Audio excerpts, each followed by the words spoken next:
Que tu puisses préparer leur cœur. Beaucoup sont venus que par curiosité, Seigneur Dieu, peu importe la motivation. Seigneur Dieu, que tu puisses les faire entendre cette parole, Seigneur Dieu, qui amène la vie. Alléluia, Seigneur. Que toutes les distractions, tout ce qui pourra amener, Seigneur, des problèmes ou des complications dans ce qui va se faire, soit brisé dans le nom puissant du Seigneur. Alléluia, Seigneur. Vraiment, ta main, Seigneur, puisse agir, Seigneur Dieu. Merci pour cette journée, cette grâce que tu donnes, Seigneur Dieu. Merci pour ce soleil, Père éternel, que tu as mis, Seigneur Dieu, Père éternel, pour pouvoir justement glorifier ton Seigneur, Père éternel. C'est pas pour qui que ce soit, c'est pour que toi seul tu sois glorifié. Amen. Amen, Seigneur. Merci, Seigneur Dieu, pour ta parole, Seigneur. Gloire à ton Seigneur. Seigneur. Étends ta main sur chacun de nous, sur nos familles. Pardonne, Seigneur, tout ce qu'on a pu dire ou faire, Seigneur Dieu, qui était contre ta parole, Seigneur. Sanctifie-nous parce que tu es dans la sainteté, Père éternel. Pardonne-nous, Père éternel, pour tout ce qu'on a pu faire. Étends ta main sur toutes les épouses des quatre coins du monde qui se réunissent, qui sont dans leur maison, qui sont seules, Seigneur Dieu. Que tu puisses, Seigneur Dieu, étendre ta lumière, que chacun soit travaillé, Seigneur Dieu, pour la gloire de ton nom, de ton souffle, Père éternel. C'est dans le nom puissant de ton Fils Jésus-Christ que j'ai prié seul. Amen. Amen. Amen. Gloire à ton Saint-Nom. Seigneur éternel Dieu, nous voulons encore célébrer et bénir ton Saint-Nom ce matin. Père, parce qu'il t'a plu encore de nous renouveler le souffle de vie et de nous rassembler à tes pieds, Seigneur Père, ce jour. Éternel Père, viens encore et reçois favorablement, Seigneur Père éternel, tout ce que nous voulons faire à ta gloire, Seigneur Dieu. Éternel, tu vois encore notre faiblesse, tu vois nos insuffisances, tu vois, Seigneur Père éternel, nos handicaps. Nous voulons tout remettre entre tes mains. Nous voulons nous appuyer sur toi, le rocher inébranlable des siècles, Seigneur Père. Nous voulons nous appuyer sur ta force à toi, Seigneur Père éternel, afin de pouvoir accomplir ton œuvre. Toi, Seigneur Père, qui est notre soutien, notre refuge, notre abri sûr, Seigneur Père éternel. Toi qui es le bon berger, Seigneur Père, nous venons à toi, Seigneur Dieu Tout-Puissant, afin que tu puisses nous remplir encore pour que nous puissions être des vases d'honneur, des instruments de bénédiction qui portons, Seigneur Dieu éternel, la bénédiction à tous ceux et celles, Seigneur Père, à qui tu veux les apporter et que tu nous permets de côtoyer. Seigneur Dieu Tout-Puissant, viens maintenant, Seigneur Père éternel, accomplis l'œuvre que tu avais prévue, Seigneur Père, dans les cœurs de toutes les personnes qui entendront ta parole. Que ton esprit, Seigneur Père, puisse agir pour renverser les forteresses, les autels, les hauteurs qui s'élèvent contre la connaissance de Christ dans les cœurs. Ô Père éternel, que les cœurs soient ouverts. Commence à préparer les terres, Seigneur Dieu, afin que la semence puisse porter du fruit qui demeure jusque dans la vie éternelle. Que ton esprit inspire toute parole, Seigneur Père éternel, qui sera prononcée, Seigneur Dieu Tout-Puissant. Père, dispose toutes choses, Seigneur. Merci pour le climat que tu as déjà toi-même envoyé, Seigneur Père, afin que ce baptême puisse se passer dans de bonnes conditions. Merci pour toutes les personnes que tu as conviées. Seigneur Dieu, qu'aucun obstacle ne vienne s'ériger pour empêcher aux personnes de venir et d'être témoins, Seigneur Père, de la mort et de la résurrection de Jésus-Christ qui sera, Seigneur Dieu, encore célébré, Seigneur Père éternel, par ce baptême. Ô Dieu Tout-Puissant, Seigneur Père, tu sais ce que toi-même tu appelles. Que l'appel de la croix retentisse encore dans les cœurs pour amener à salut, Seigneur Père, les âmes, Seigneur Dieu Tout-Puissant, qui vont à la perdition. Car ta parole dit que le Fils de l'homme est venu chercher et sauver ceux qui étaient perdus. Seigneur Père, que ceux qui sont en dehors de ton chemin puissent recevoir ta parole aujourd'hui au nom de Jésus-Christ. Seigneur Père, tu dis de prier pour tous les hommes, Seigneur Père, car tu veux que tout homme soit sauvé. Seigneur, merci pour tous ceux et celles que tu attires encore aujourd'hui pour écouter, entendre ta parole. Père, que cela ne soit pas sans produire des fruits, Seigneur Dieu, mais que cela produise de véritables fruits en profondeur dans les cœurs. Que des cœurs puissent être délivrés, Seigneur Père éternel. Que les cœurs, Seigneur Dieu Tout-Puissant, puissent être délivrés de l'incrédulité, puissent être délivrés, Seigneur Père, de toute forme de séduction dans ce monde qui empêche les êtres humains, Seigneur Père éternel, de penser à leur salut, de penser à leur avenir éternel, de penser à leur éternité, Seigneur Père éternel. Que les cœurs, Seigneur Dieu Tout-Puissant, puissent entendre, Seigneur Dieu Tout-Puissant, cet appel qui vient de la croix, Seigneur Père éternel, et que les cœurs puissent se tourner vers toi pour recevoir le salut de leur âme. Car il n'y a pas de plus précieux trésor, de plus précieux cadeau que l'on puisse donner à un homme que la vie éternelle en Jésus-Christ. Seigneur, merci encore pour tout ce que tu as prévu d'accomplir. Merci Seigneur Père, parce que tu as rendu cela possible, que rien ne vient faire obstacle au plan que tu as prévu pour ce jour. Seigneur Dieu, donne-nous d'être sensibles à la voix de ton esprit. Donne-nous, Seigneur Dieu Tout-Puissant, d'être à ton écoute, afin que, Seigneur Père, le projet pour cette journée puisse s'accomplir tel que toi-même tu l'avais préparé. Père, que ton nom soit honoré au nom de Jésus-Christ. Amen. Amen. Alléluia. Donc, on avait dit 1 Corinthiens, chapitre 14, verset 26. Donc, ça, déjà, c'est un passage qui peut permettre, si on arrive quelque part et que nous voyons que les choses ne se passent pas conformément à la volonté de Dieu, juste en montrant ce passage à ceux qui sont là, juste en montrant ce passage à ceux qui sont là, normalement pour les véritables enfants de Dieu, ça devrait leur susciter des questions pour comparer la manière dont la réunion se déroule par rapport à ce que le Seigneur veut. Parce que quand le pied est croisé comme ça me gêne beaucoup. Je peux faire je pourrais faire un parallèle dessus, mais si on a le temps, je reviendrai dessus, je te dirai pourquoi. Alors, c'est par rapport à la présence de Dieu. J'ai déjà fait, par la grâce du Seigneur, des enseignements dessus, notamment sur Exode 19, lorsque le Seigneur descendait sur le mont Sinaï pour parler au peuple. Et que la montagne, déjà le Seigneur a commencé par dire à Moïse de sanctifier le peuple pendant 3 jours pour se préparer à la présence de Dieu, alors que Dieu devait venir juste sur la montagne, il ne devait pas descendre. Quand le Seigneur a commencé à arriver, la montagne fumante a commencé à trembler. Le mont Sinaï tremblait comme ça, parce que le Seigneur était en train de descendre juste sur le mont. Les Israélites, ils étaient dans le camp, dans leur tente, ils ont commencé à trembler, ils avaient peur de sortir. Ça montre la présence de Dieu, et ce Dieu-là n'a pas changé. C'est le Dieu qui est présent au milieu de nous lorsque on loue et qu'on célèbre le Seigneur.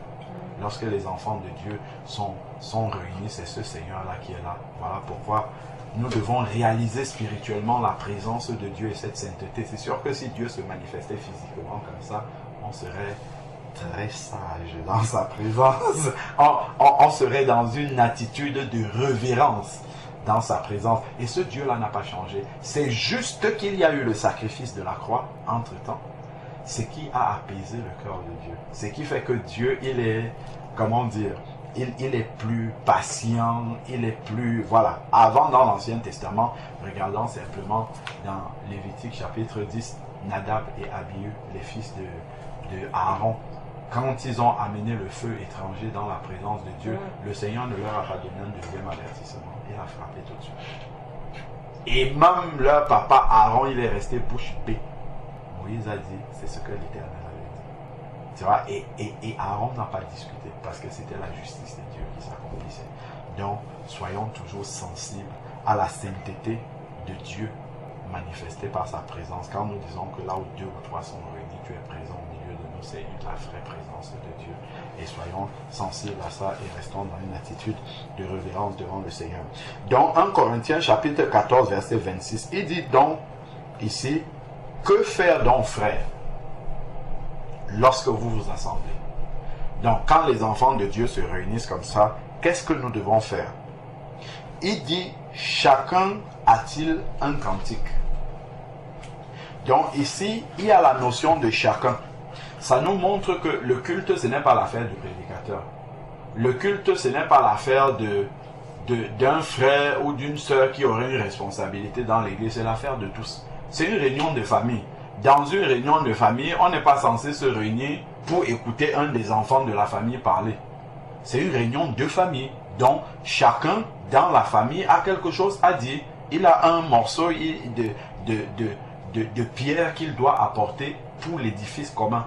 Donc, chaque enfant de Dieu doit avoir conscience que dans un rassemblement des enfants de Dieu, il est un membre de la famille qui a le devoir d'apporter quelque chose pour l'ensemble. Et le Seigneur a pris la peine de faire en sorte que chacun des membres de la famille puisse avoir lui-même, un talent pour pouvoir apporter quelque chose à ses frères et sœurs. Quelqu'un va dire, ah, moi je ne sais pas bien parler, ce n'est pas une question de savoir parler. Quelqu'un va dire, ah, moi je n'ai pas forcément, c'est parce qu'il ne sait pas qui il est en Christ. Quand tu vas passer dans les eaux du baptême, là, le Seigneur nous dit que quand Jésus est sorti des eaux du baptême, l'Esprit est venu se poser sur lui sous la forme corporelle d'une colombe. Le Saint-Esprit est le premier don que Dieu accorde à tous ses enfants une fois qu'ils naissent de nouveau. Acte chapitre 2, verset 38. Lorsque les personnes qui étaient le jour de la Pentecôte ont interrogé Pierre, lorsque Pierre avait prêché sur la résurrection de Jésus et le fait qu'ils avaient crucifié le prince de la vie que Dieu leur avait donné, ils ont réalisé leur culpabilité. Au verset 37, acte 2, 37, ils vont dire, frère, que faire donc? Et Pierre va leur dire, repentez-vous, et que chacun de vous soit baptisé au nom de Jésus-Christ. Automatiquement, vous recevrez le don du Saint-Esprit. Donc, il y a un premier don que le Seigneur fait à tous ses enfants qui sortent des eaux du baptême. Tous sans exception, c'est le don du Saint-Esprit. Et donc, quand tu as reçu le Saint-Esprit, tu as déjà reçu le plus grand de tous les talents que Dieu peut accorder à un enfant de Dieu. Donc, quand le Seigneur dit « Chacun a-t-il un cantique ?»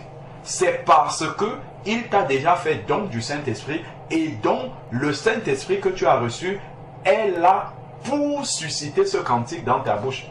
Pour susciter tout ce qu'on va voir là, c'est le Saint-Esprit qui va apporter maintenant ça pour que ça puisse sortir. Ce n'est pas quelque chose que tu vas inventer.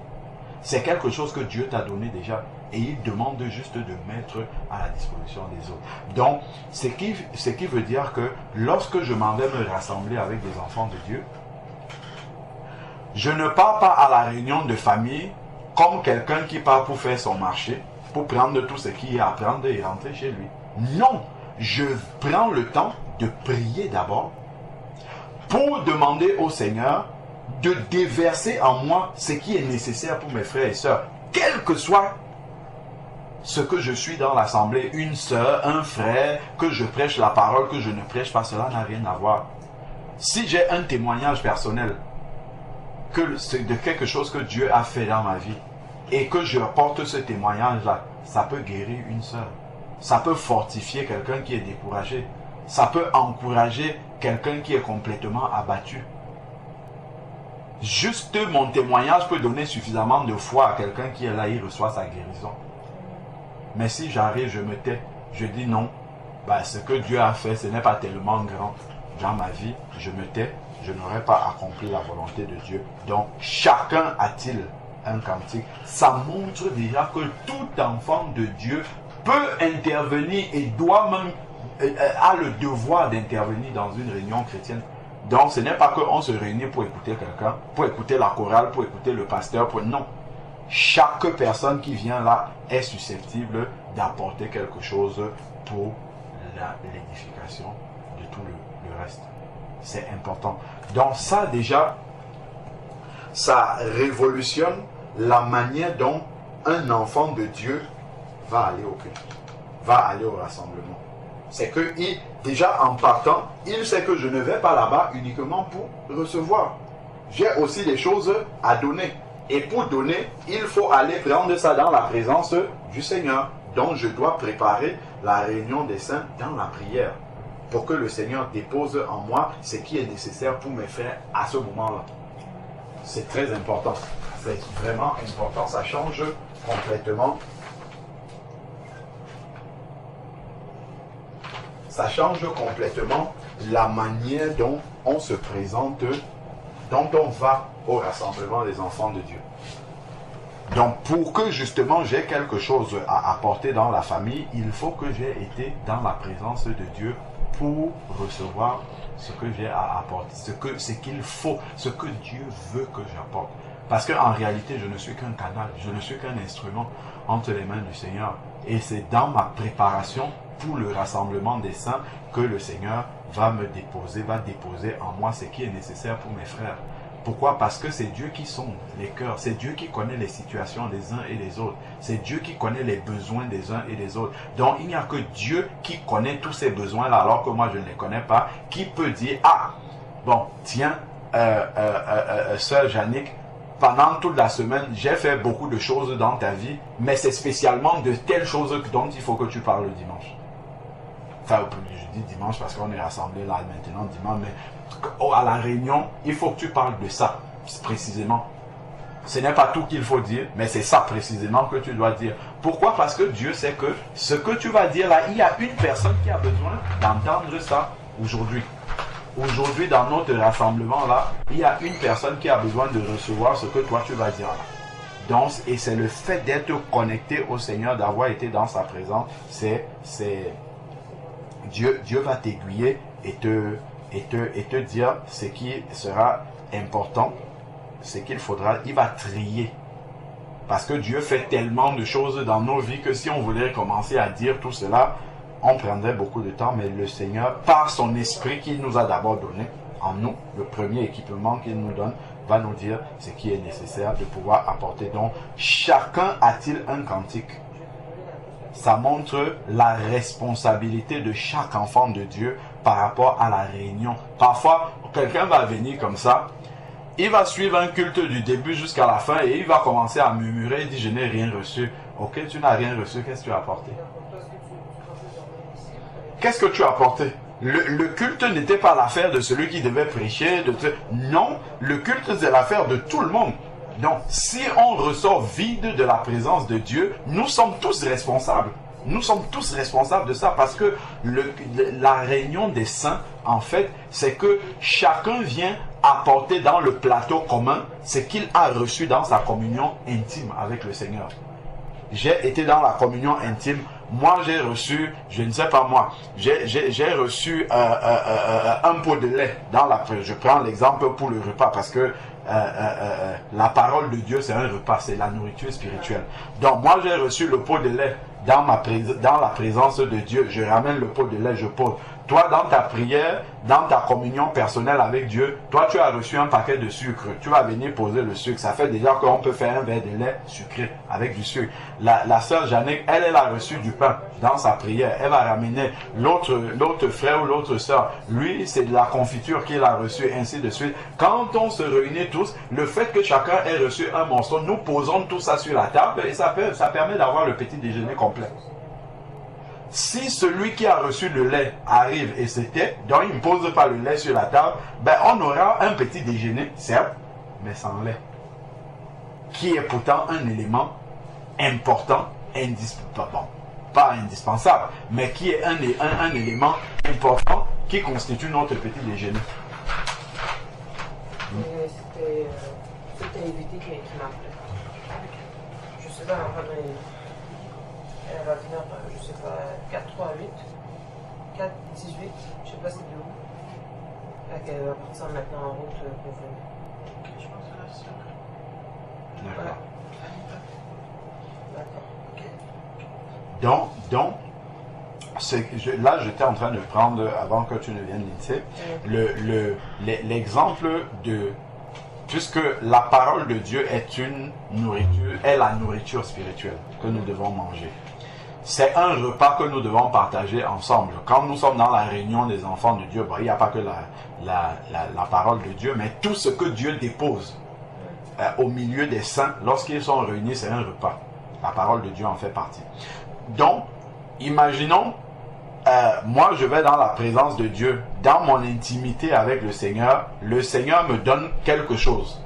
Il me fait don de quelque chose que je dois partager avec l'église. Ça c'est l'équivalent par exemple du pot de lait que je vais venir poser sur la table. Elle, dans sa communion intime, le Seigneur lui donne un pot de sucre. Elle vient, elle dépose le sucre. Toi, dans ta communion intime, le Seigneur te donne un morceau de pain. Un autre frère ou une autre sœur, le Seigneur lui donne la confiture. Nous posons tout. Une autre, c'est du beurre. On pose tout sur la table. On aura un petit déjeuner complet. Il ne va rien manquer. Imagine maintenant que moi, je n'ai pas été dans la présence de Dieu. Ou bien que moi, j'attends, je viens seulement pour recevoir. J'arrive, elle aussi, elle vient pour recevoir. Il n'y aura pas de lait, il n'y aura pas de sucre. On aura un petit déjeuner complet. Parce que chacun vient, lui vient pour recevoir. Moi, je vais venir pour manger tout ce que les autres vont apporter. Et j'oublie qu'en fait, il y a un complément qui devait venir de moi. Pour que le repas, rien ne manque sur la table. Dans le fait que je n'ai pas été dans la présence de Dieu pour demander au Seigneur, Seigneur, qu'est-ce que je dois apporter à mes frères? Qu'est-ce qui leur est nécessaire maintenant? Seigneur, dis-moi, ça peut être... Le Seigneur fait beaucoup de témoignages, par exemple, il fait beaucoup de choses dans nos vies, mais le Seigneur veut que nous sélectionnons un parmi tout ce qu'il a fait, parce que c'est ça qui est nécessaire là, à l'instant là. Il y a un frère, une soeur qui traverse une situation, c'est maintenant que ça doit arriver. Je dois dire ça maintenant parce que ça va fortifier tel frère, telle soeur. Juste faire une prière, ta prière peut tellement fortifier et édifier quelqu'un. Je ne sais pas moi, un cantique par exemple. Les paroles d'un cantique inspiré, d'un cantique nouveau ou même d'un cantique chanté qu'on connaît, simplement le fait d'entendre ces paroles-là, un frère, une sœur qui est là, qui est découragé, peut être encouragé. Donc, nous devons prendre conscience que c'est chacun qui est responsable de l'ensemble de culte que nous allons rendre à Dieu. Et je disais quand tu partais que parfois, quelqu'un va arriver à la fin du culte, il murmure dans son cœur, il dit, oula, il ne s'est rien passé aujourd'hui, je n'ai rien reçu. Oui, tu n'as rien reçu, qu'est-ce que tu avais apporté d'abord? Qu'est-ce que tu avais apporté? Ben, tout le monde, si tout le monde a fait comme toi, ben, c'est normal, à la fin on ne reçoit rien. Personne n'a été dans la présence de Dieu pour demander au Seigneur, qu'est-ce qu'on va apporter? Quel est le repas que tu veux que nous mangions aujourd'hui? Le Seigneur nous dit le repas, et moi maintenant, moi je vais ramener du sel, l'autre va ramener un peu de poivre, l'autre va ramener du riz, ainsi de suite, et à la fin on aura le repas complet qui sera fait. Donc, la réunion des saints a eu la responsabilité de tout le monde, sans exception. C'est pour ça qu'il dit, chacun a-t-il un cantique, ça veut dire, tout le monde est susceptible de faire ça. Parce que tout le monde a reçu l'Esprit de Dieu. Et c'est l'Esprit de Dieu qui donne les cantiques. C'est l'Esprit de Dieu qui communique tout ce qui doit être apporté dans la réunion des saints. Donc, chacun a-t-il un cantique, une instruction, une révélation, une langue, une interprétation, que tout se fasse pour l'édification. Donc, tout cela est motivé par l'amour des autres. Donc, en allant dans la présence du Seigneur, dans la réunion, je ne viens pas de manière égoïste, en disant je viens pour recevoir. Non, on ne part pas pour recevoir, on part pour donner. Et en allant pour donner, nous on n'a rien à donner. Donc il faut aller demander à celui qui fait don des choses, c'est le Seigneur. Donc il faut aller dans sa présence pour recevoir ce qu'il a à donner, et que nous soyons simplement un canal, un vase, un transporteur qui amène ça au milieu des enfants de Dieu. Donc, déjà dans mon cœur, si je suis dans une disposition de recevoir uniquement, je vais avec des mauvaises dispositions de cœur. Je dois partir toujours avec l'intention, avec la disposition de cœur d'être en bénédiction à mes frères, à mes sœurs, de leur apporter quelque chose. Que ma présence au milieu des frères et des sœurs ne soit pas une présence figurative. Je ne pars pas pour assister à une réunion, je pars pour participer à une réunion. Parce que j'ai reçu l'Esprit de Dieu. Oui, un païen peut venir là pour assister à ton baptême. Mais nous sommes là pour participer à ton baptême, c'est pas pareil. Parce que nous, on a l'Esprit de Dieu. Donc, on a reçu quelque chose que Dieu peut communiquer à des personnes. Mais un païen, lui n'a rien à donner. Il a tout à recevoir. Pourquoi? Parce que Dieu ne lui a pas encore fait don de son esprit qui apporte tout le reste de ce que Dieu a à nous donner. Voilà. Donc, le plus important, c'est le don du Saint-Esprit. Et ensuite, maintenant, que nos cœurs soient suffisamment remplis d'amour pour les autres. Parce que c'est quand le Seigneur voit notre disposition de cœur remplie d'amour pour les autres qu'il va nous donner des choses à leur apporter. Si, par exemple, quelqu'un a le cœur serré, il n'a pas l'habitude de partager, il n'a pas l'habitude de donner aux autres, pourquoi le Seigneur va le remplir de choses à apporter aux autres, sachant qu'il ne va pas leur donner ça? Le Seigneur va le laisser pour aller donner à celui qui va faire la commission. Le Seigneur ne va pas aller donner plein de choses à quelqu'un qui ne va pas faire la commission, qui va accumuler ça chez lui. Il va prendre et garder dans sa chambre, Imaginons, il a besoin de lait, de sucre, je sais pas moi, de beurre et tout ça, pour le petit déjeuner spirituel des enfants de Dieu quelque part. Le Seigneur vient, il te donne du beurre, tu poses, tu mets dans ton frigo, il te donne du lait, tu mets dans le frigo, tu stockes tout chez toi, et puis eux ils sont affamés là-bas. Le Seigneur ne va pas te donner tout comme ça à stocker. Il va aller voir un autre de ses enfants qui amènera ça lors du petit déjeuner. C'est à lui qui va donner ça. Donc, si on est dans cette disposition de cœur, d'amour pour les autres, en disant, Seigneur, voilà, regarde les problèmes. Il y a des difficultés dans l'assemblée, il y a tel frère, telle soeur qui est malade, qui était Seigneur, dépose une parole d'encouragement en moi, dépose vraiment une parole d'encouragement, de fortification, fais monter un témoignage, un cantique qui va toucher mon frère, qui va l'encourager, qui va l'amener à être fortifié dans l'épreuve qu'il traverse. Le Seigneur va le faire. Le Seigneur va faire cela parce qu'il veut visiter son église. Donc, tout doit toujours être pour l'édification des autres, pour fortifier les autres. Le don spirituel ne doit pas être pour être au-dessus des autres. Le don spirituel ne doit pas être pour se montrer meilleur que les autres. Ça doit être par amour pour les autres. Ça doit être pour aider les autres. Ça doit être pour répondre aux besoins des autres. Pourquoi? Parce qu'on les aime et qu'on souffre de les voir également dans la difficulté. Donc, ce verset-ci montre vraiment quelle est la volonté de Dieu en ce qui concerne la réunion des saints. Donc, c'est comme ça que le Seigneur veut que cela puisse se passer et nous devons, chacun des enfants de Dieu, être déjà dans cette disposition de cœur quand nous allons à la réunion. Je m'en vais pour apporter et je sais que je vais recevoir parce que je crois par la foi que mes frères et mes sœurs, eux aussi viennent dans la disposition d'apporter. Si on vient apporter, tout le monde aura quelque chose. Tout le monde va recevoir un morceau de ce que le Seigneur a à nous donner. Donc voilà déjà la première pierre par rapport à la manière dont les saints doivent se rassembler. Après, il va entrer dans les détails maintenant. Par exemple, pour le parler en langue, c'est écrit ici, si l'un parle en langue, que 2 ou 3, que tout au plus 2 ou 3, et encore chacun à son tour. Donc, cela nous montre que le rassemblement des saints n'est pas un rassemblement de désordre. Où on peut arriver dans une assemblée, chacun, l'autre, non, ça c'est le désordre. Ça veut dire que chacun est pour sa part. Or, dans la présence de Dieu, nous sommes un.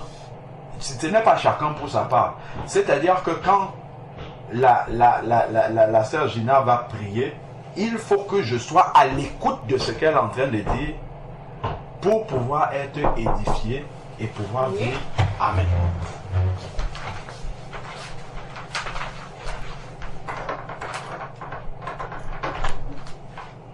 Bonjour.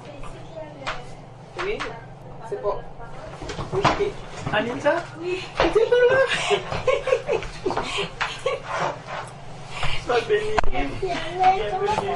Bonjour. Alain Patrick. Bienvenue.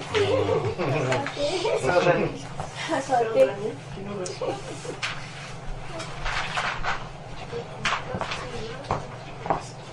Est-ce que c'est toi qui as appelé tantôt la soeur? Ah, c'est toi? Ah, non, je pensais que tu étais très... Oui, parce que ton numéro montrait que c'était 4-18. Ah, non, c'est parce que j'ai vécu à Québec. Ah, je dis, elle vient de Québec, elle va venir. Ok, tu vas prendre un verre d'eau. Tu veux, on va te montrer par exemple.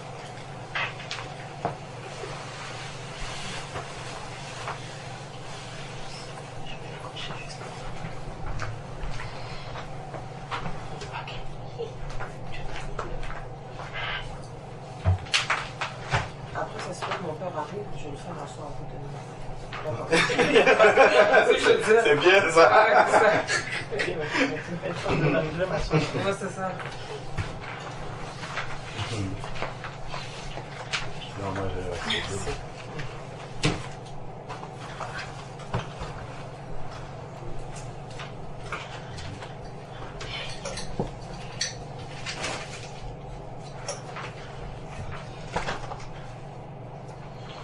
Ok, donc on avait commencé à partager la parole. Tu as dit, tu t'appelles comment? Anita. Anita, d'accord. Ben, sois la bienvenue, Anita.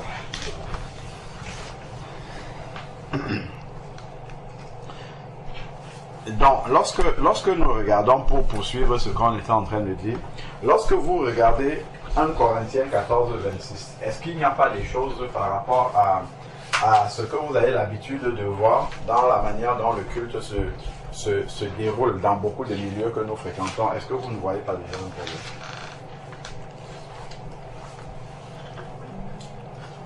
Quel problème tu peux voir dans ce verset-là par rapport à ce que tu as l'habitude de voir? Ok, donc ici, il y en a qui parlent une langue, qu'il n'y en ait que 2 ou 3, tout au plus, et l'un après l'autre.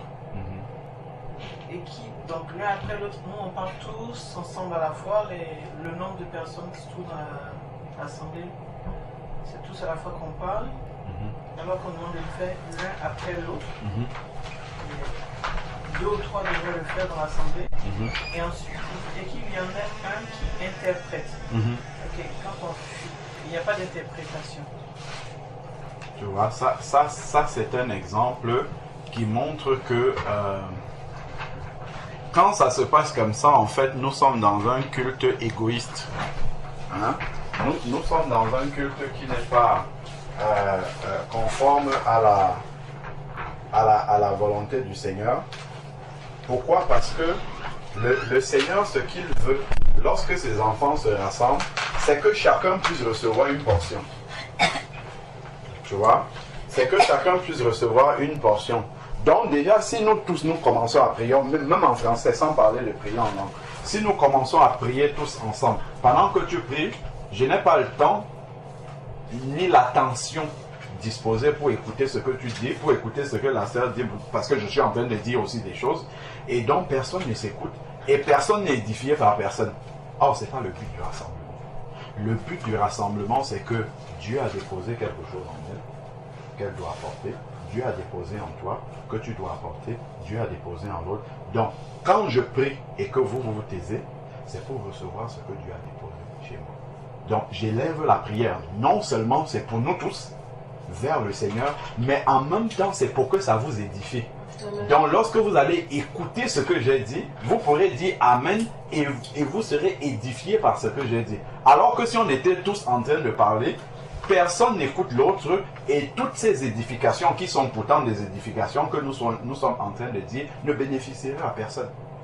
Et ça, on n'atteindrait pas le but du Seigneur. Parce que le but du Seigneur, c'est qu'il dépose en chacun d'entre nous et que cela puisse être bénéfique pour nous tous. D'où on doit s'attendre. Même quand on est en train de prier, il y a des milieux où on arrive, tout le monde prie en même temps. C'est pas normal, c'est pas biblique. Tout le monde ne prie en même temps. Ça, ce n'est pas biblique du tout.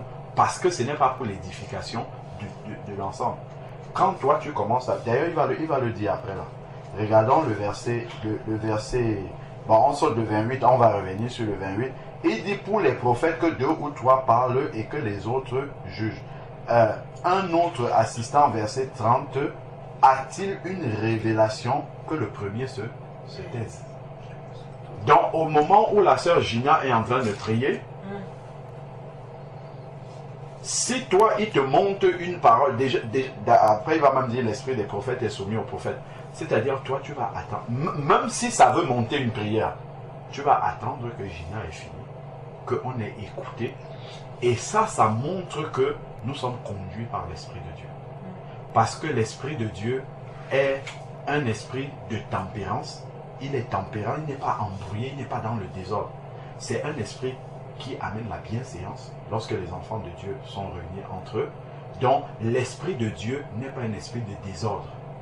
Pendant que Gina est en train de prier, l'Esprit de Dieu ne va pas te faire commencer à parler en même temps qu'elle. Pas du tout. L'Esprit de Dieu peut t'avoir inspiré, mais toi, tu as manqué d'écoute de la manière. Ce n'est pas parce qu'il t'a inspiré quelque chose que c'est à l'instant que tu dois dire. Tu vois, il t'a inspiré une prophétie, une parole, mais tu attends le moment opportun pour pouvoir le dire. Là où l'Esprit de Dieu se manifeste, le fruit de l'Esprit est aussi présent. La discipline est un fruit de l'esprit. L'ordre, le respect de l'ordre et de la bienséance est un fruit de l'esprit. La maîtrise, voilà, la maîtrise de soi. Si effectivement tu reçois une parole de prophétie ou de prière, il faut maintenant, c'est vrai, c'est l'Esprit de Dieu qui, ça ne veut pas dire que ça ne vient pas de l'Esprit, hein. C'est l'Esprit de Dieu qui te l'a inspiré.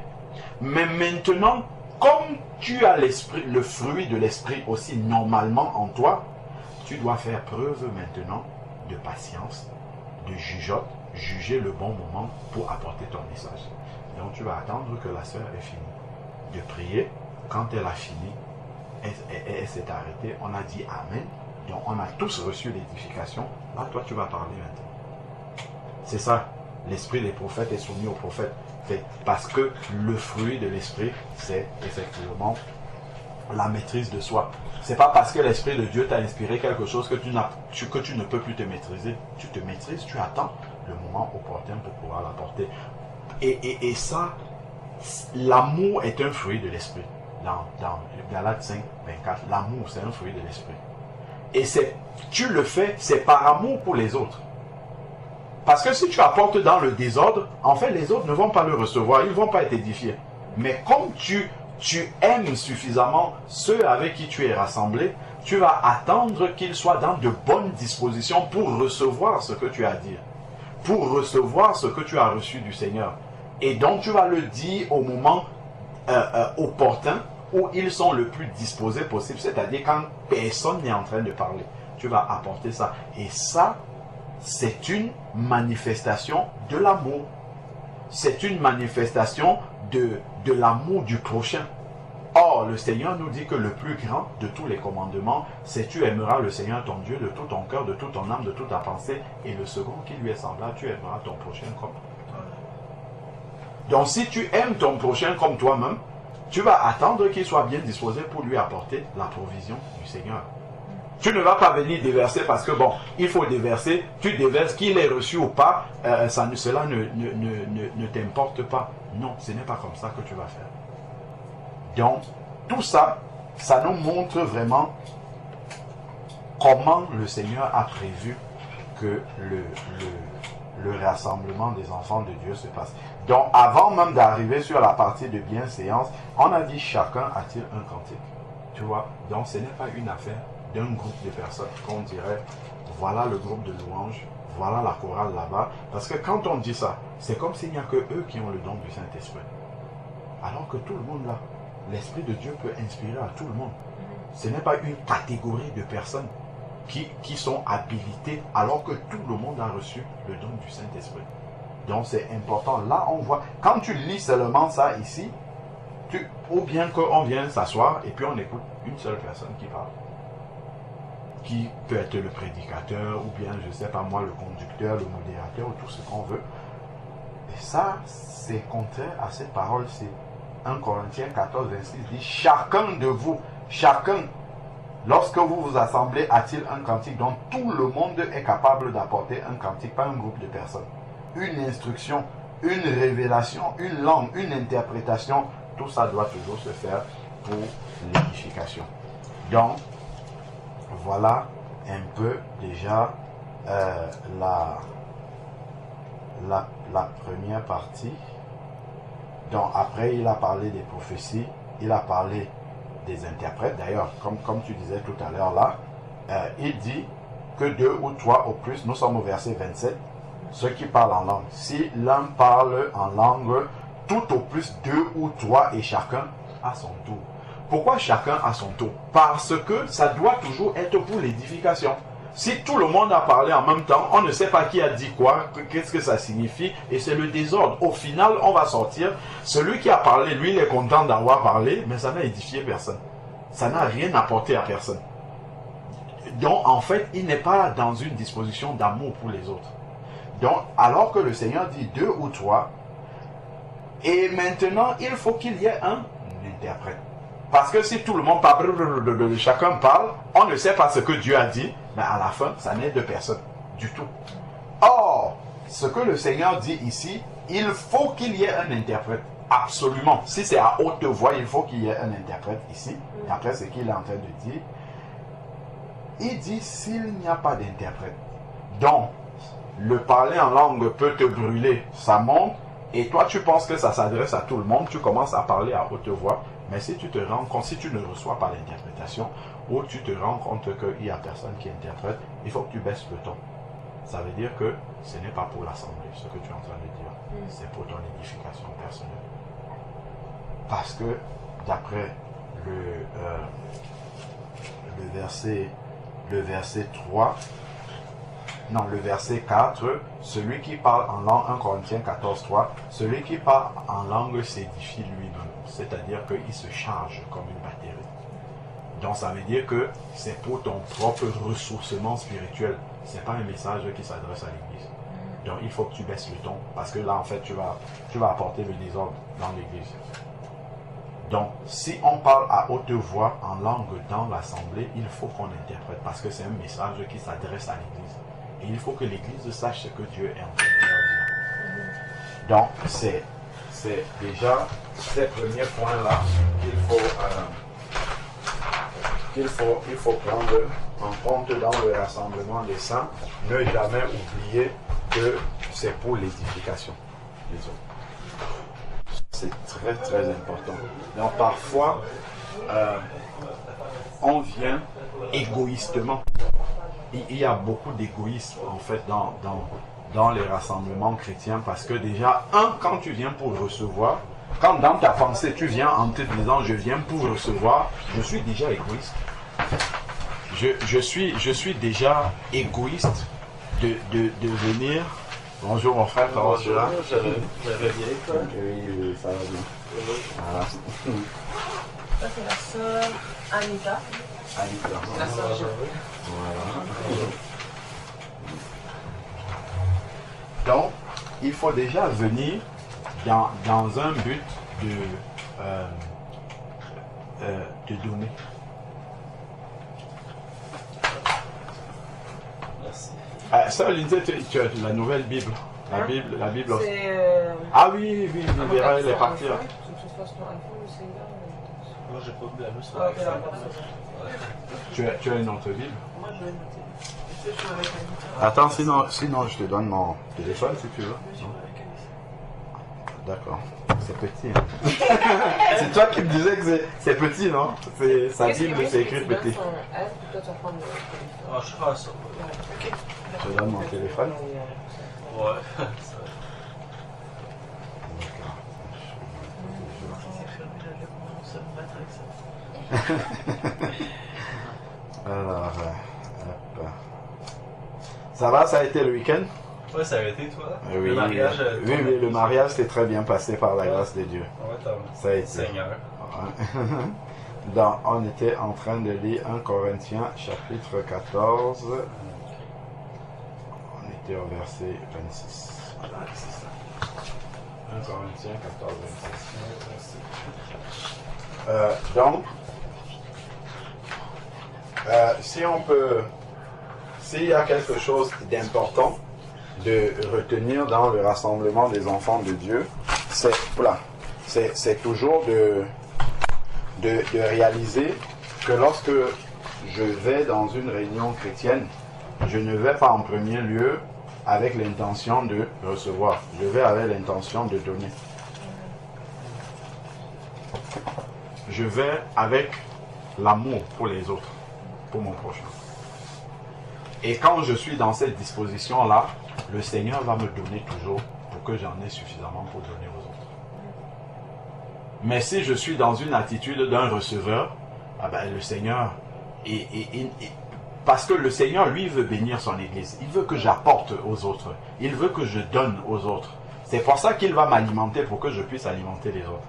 Mais si le Seigneur, ce qu'il me donne, je garde pour moi, le Seigneur, il ne va plus me donner parce que ça n'arrive pas à la destination. La destination, c'est pour tout le monde. Donc, avant que vous ne veniez, j'étais en train de dire, parce que 1 Corinthiens 14, chapitre 26, 1 Corinthiens chapitre 14, verset 26, nous dit comment le rassemblement des enfants de Dieu doit se passer. Et nous dit que chacun doit pouvoir apporter quelque chose. L'un a-t-il un cantique, l'autre une révélation, une interprétation. Donc c'est chacun, c'est une affaire de chacun.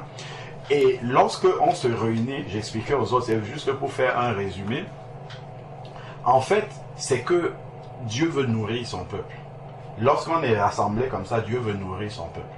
Donc il y a un repas que le Seigneur veut nous donner spirituellement. C'est un repas que Dieu veut nous donner. Or, c'est un repas complet que Dieu veut nous donner. Imaginons, c'est un petit déjeuner que le Seigneur veut nous donner, un petit déjeuner spirituel. Dans ma communion personnelle avec Dieu, à la maison, chez moi, en tout cas dans mon intimité avec Dieu, Dieu va me donner peut-être un pot de lait. C'est ça que moi je dois apporter. À elle, il va lui donner une tablette de beurre. C'est ça qu'elle doit apporter. Toi, il va te donner du sucre. À elle, il va lui donner de la confiture. À toi, il va te donner du fromage. À l'autre, il va donner... Et chacun d'entre nous, dans notre intimité, nous avons reçu ça. Nous devons venir déposer ça au milieu de la table pour que le petit déjeuner soit complet. Si moi, je n'ai pas été dans la présence de Dieu pour demander au Seigneur, Seigneur, qu'est-ce que tu veux apporter à mes frères et sœurs aujourd'hui? Je ne vais pas recevoir le lait. Donc moi, je vais venir en attendant que quelqu'un d'autre apporte le lait. Or, les autres, peut-être ils ont été dans la présence de Dieu, c'est du beurre et du sucre. Il manquera du lait sur la table. Parce que moi, je n'ai pas été chercher le lait dans la présence de Dieu. Ben, si l'autre aussi se dit, ah, moi, je compte sur l'autre pour apporter du beurre, il manquera du beurre et du lait déjà. Ça fait deux. L'autre, celui qui devait apporter le sucre, s'il fait la même chose et qu'il attend tout, il va arriver aussi, il n'y aura pas de lait, il n'y aura pas de beurre, il n'y aura pas de sucre. Si celle qui devait recevoir le pain, pareillement, elle arrive, pas de baguette, il n'y a rien. Finalement, on va se retrouver avec un maigre petit déjeuner sur lequel il y a peut-être juste la confiture sur la table. Un petit déjeuner avec juste la confiture, c'est pas appétissant déjà, un. C'est pas complet, deux. Et qu'est-ce que ça va produire? C'est que quand on va sortir, on va dire, ah, moi j'étais à cette réunion-là, je n'ai pas été édifié. On commence à murmurer dans le cœur, ah, moi je n'ai rien reçu à cette réunion-là. Oui, tu n'as rien reçu, qu'est-ce que tu as apporté? Il y a une seule personne qui est partie dans la présence de Dieu, lui c'est la confiture qu'il a reçue, c'est ça qu'il a posé sur la table. Mais comme la confiture n'est pas suffisante pour un petit déjeuner, eh bien personne n'est satisfait. On s'est tous réunis pour prendre le petit déjeuner, mais il n'y avait que la confiture, c'est normal, on repart tous un petit déjeuner uniquement, la confiture ça ne tient pas la journée.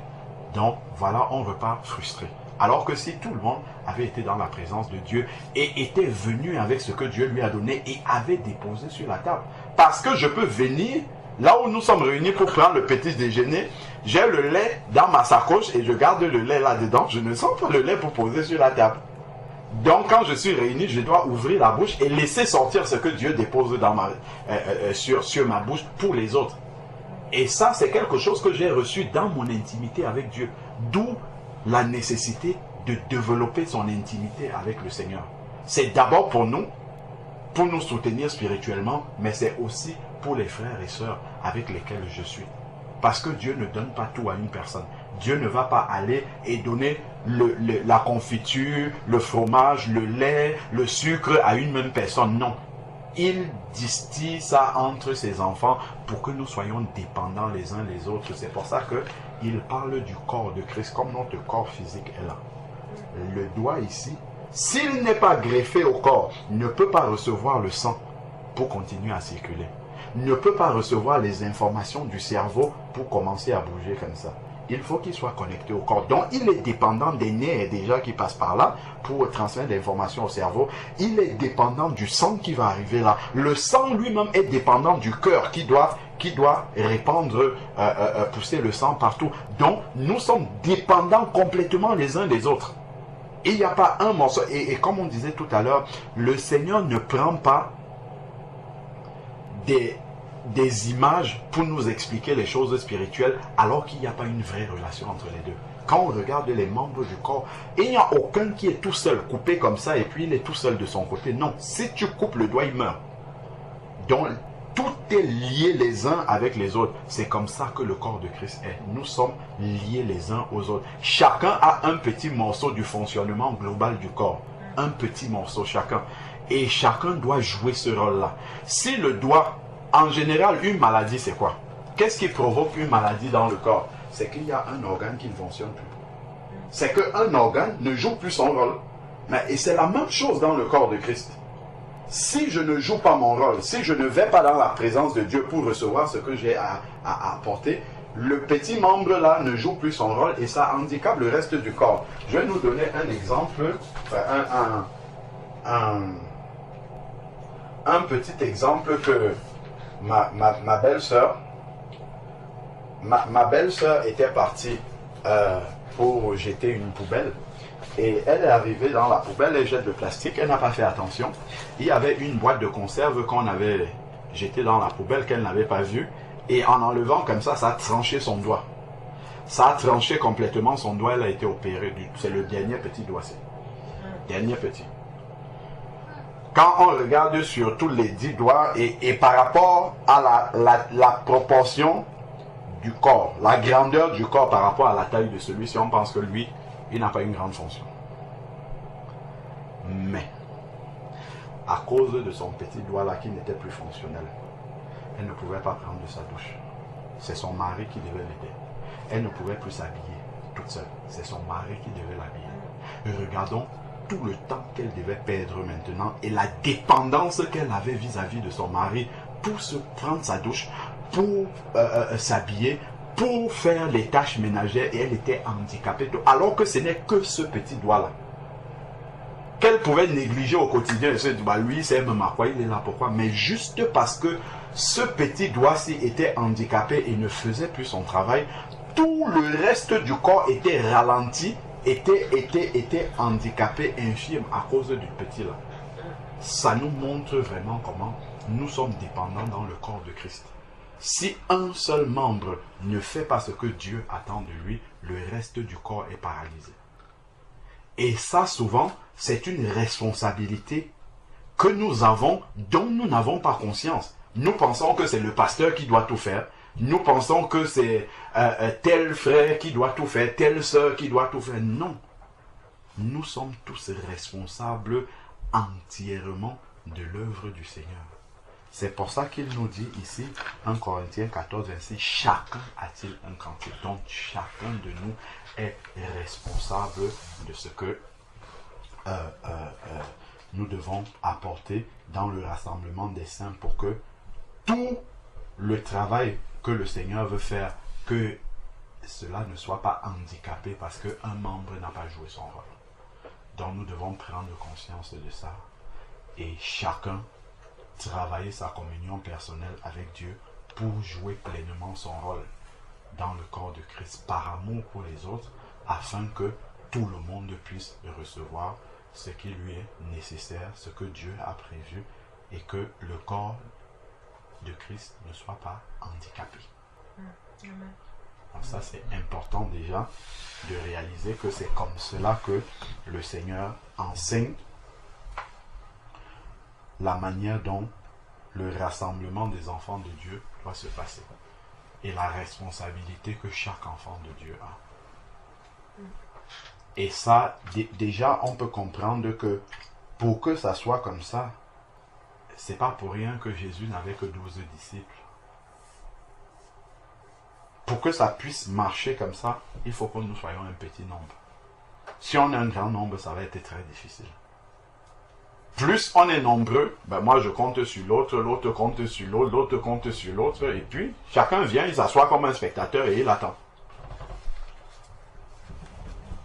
Beaucoup ne prennent pas, la place que Dieu leur donne. Et souvent, on ne laisse même pas aussi d'autres prendre la place que Dieu leur a donnée dans le corps de Christ. Vous allez arriver dans certaines assemblées et être comme un spectateur. Vous venez, vous vous asseyez, c'est comme un concert. Les autres sont devant, là-bas, ils font le culte. Et puis, bon, c'est pas un concert, la réunion des enfants de Dieu. C'est une réunion de famille où on est assis dans une réunion de famille. Je le disais tantôt, dans une réunion de famille, chaque enfant de la famille prend la parole pour dire comment lui, voilà, pour apporter ce qu'il a à donner pour l'avancement de la famille.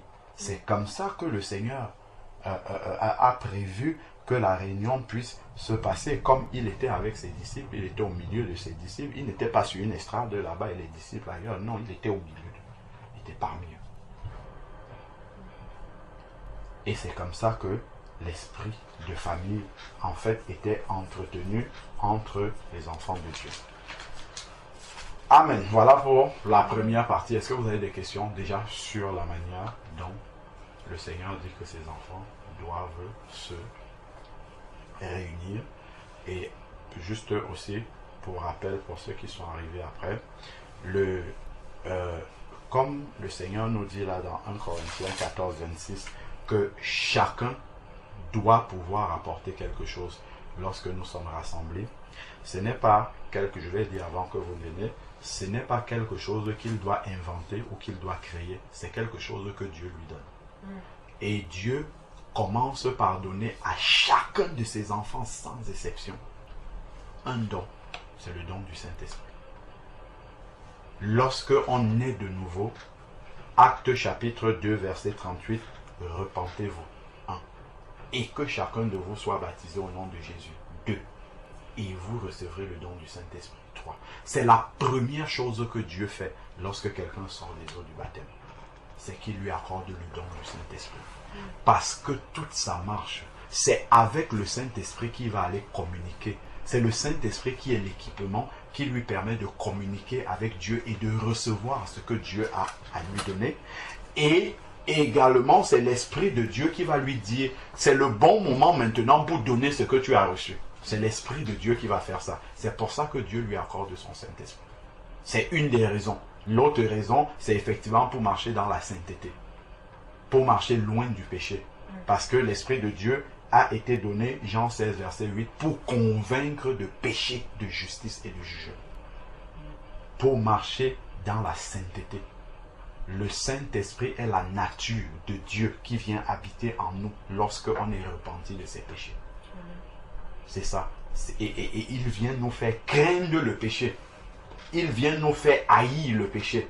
Il vient nous faire vivre loin du péché. Parce que c'est la nature de Dieu. Ça, c'est aussi un des rôles du Saint-Esprit. L'autre rôle, c'est de nous permettre de communiquer avec Dieu. Parce que la Bible nous dit dans Jean chapitre 4 que Dieu est esprit. Et il faut que ceux qui l'adorent en esprit et en vérité. Parce que Dieu étant esprit, si tu n'as pas le Saint-Esprit, tu ne peux pas communiquer avec Dieu. Tu peux faire des prières, tu vas parler, mais c'est un monologue. Tu ne peux pas recevoir ce que lui te dit. C'est un peu comme là où nous sommes ici. Il y a certainement beaucoup de chaînes de radio qui diffusent maintenant, là où nous sommes là. Il y a certainement beaucoup de fréquences radio ici. Mais comme on n'a pas un transistor avec une antenne, on n'entend rien de ce qu'ils sont en train de dire. Mais si tu prends un transistor, tu tires l'antenne, là on va commencer à capter les ondes et à suivre ce qu'ils sont en train de dire. Ben, c'est la même chose, Dieu parle tout le temps. Dieu est en train de nous parler, Dieu est en train de nous montrer des choses. Mais si tu n'as pas l'Esprit de Dieu pour capter et comprendre ce que Dieu est en train de dire, mais tu ne pourras pas communiquer avec Dieu. C'est pour ça que dès que quelqu'un naît de nouveau, Dieu commence par lui donner son Saint-Esprit parce qu'il est devenu son enfant. Un papa régulièrement parle à son enfant, lui donne des directives, lui donne des conseils, lui donne le cheminement. Comment est-ce qu'il doit avancer? C'est l'Esprit, c'est par l'Esprit de Dieu que nous communiquons avec le Seigneur. C'est une raison pour laquelle il nous donne le Saint-Esprit. C'est un moyen de communication également avec Dieu, parce que Dieu est esprit. Et il faut que ceux qui l'adorent en esprit, en vérité. C'est en esprit qu'on peut communiquer avec le Seigneur. Et le fait que nous puissions communiquer avec le Seigneur par l'esprit, c'est ce canal de communication, puisque nous avons le récepteur maintenant, qui nous permet de recevoir ces dons de Dieu et de pouvoir l'apporter aux autres. Et de pouvoir l'apporter au moment opportun. Donc ça, c'est important de comprendre ces points-là. Est-ce que vous avez des questions jusque-là? Non. Non, c'est clair. Gloire à Dieu. J'aime beaucoup les talents. Quand tu disais qu'on avait des talents, qu'on devait les donner, qu'on devait rendre compte à la fin. Oui. Ouais, c'est ça. C'est ça. Quand tu parlais, j'avais des liens justement quand le verset qui dit qu'on a plus de joie à donner qu'à recevoir. Amen. Amen. Oui. Et aussi le passage qui parle des talents. Et comment à la fin, le Seigneur arrache le talent qu'il a, plus il demande compte, parce que des fois, on a un talent et on ne le donne pas. Bon. Et aussi, j'ai aimé quand tu as dit qu'on ne doit pas créer, parce que c'est quelque chose des fois qu'on ressent dans les assemblées. On sent qu'on doit mettre quelque chose de spécial et tout, mais c'est le Seigneur qui donne les talents. Et c'est vraiment une bonne parenthèse, parce que des fois, il y a beaucoup de chrétiens qui sont quelque part, puis qui voient tout le monde se sent excité, là, ils doivent inventer quelque chose de... Non, quand c'est le Seigneur qui donne dans l'intimité, ça vient tout seul. Amen. Sinon, la gloire nous revient à nous. Tout à fait. Amen. C'est vraiment édifiant. Amen. Gloire à Dieu. Gloire à Dieu. Anita, tu as déjà reçu le Seigneur dans ta vie comme Seigneur et Sauveur? D'accord. Gloire à Dieu. Tu es passé par la repentance, la nouvelle naissance, le baptême d'eau par immersion. On t'a plongé, on a enterré l'ancienne vie et tu es ressuscité à une vie nouvelle. Gloire à Dieu. Ça fait longtemps? En cet été que je me suis baptisée. Cet été, si. Ah, gloire à Dieu. Donc tu es un nouveau bébé. Nouveau-né. Hein? Quelques mois. Maintenant, quelques mois, tu auras une petite soeur aussi aujourd'hui, par la grâce de Dieu. D'accord, gloire à Dieu. J'étais déjà sauvée depuis longtemps. D'accord. Sauf que je n'avais pas fait le bon baptême. Ah, ok, ok. Tu n'avais pas fait le bon baptême. D'accord, d'accord. Et quel baptême tu avais fait avant? Il y a un seul baptême, donc qu'est-ce que tu avais fait et que tu appelais baptême avant plutôt? Parce que, comme dans la Bible, les apôtres baptisaient tout le temps au nom de Jésus. Oui. Moi, j'avais été baptisée au nom du Père, du Fils, du Saint-Esprit. D'accord, ok. Et c'était par immersion? C'était par immersion. D'accord. Et tu étais déjà repenti? Oui. D'accord, ok. Ok, d'accord. Bon. Ok, ben gloire à Dieu. Oui, on pourrait faire une parenthèse dessus, mais ce n'est pas l'objet. Gloire au Seigneur. Et maintenant, comment tu avances avec le Seigneur? Tu es dans une assemblée, dans une communauté, ici. D'accord, d'accord. Ok, gloire au Seigneur. Que Dieu soit béni. Alors, on peut...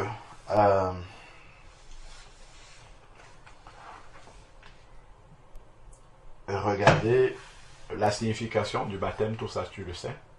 Oui, tu m'avais expliqué. On avait... D'accord, d'accord. Donc, on peut revenir sur le partage, sur le repas de famille. Oui, c'est ça. Gloire à Dieu. Mais ça, le baptême, comme tu as dit, c'est vraiment d'enterrer son ancienne vie. C'est ça. Et de vraiment avoir la repentance, l'abandon du péché. Oui. Et enterrer le vieil homme. C'est ça, enterrer le vieil homme. Ouais, exactement. Exactement. Donc, pouvoir enterrer le vieil homme. Pour que... parce que des fois, quand on est repenti, on commence à craindre le Seigneur, à craindre le péché.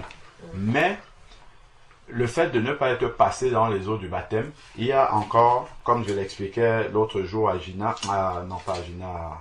Fabiola, il y a une influence de la vieille nature sur la nouvelle. Parce que les deux sont encore liés ensemble. Et le Seigneur dit, vous étiez morts par vos péchés. Donc l'ancienne personne qu'on était morte.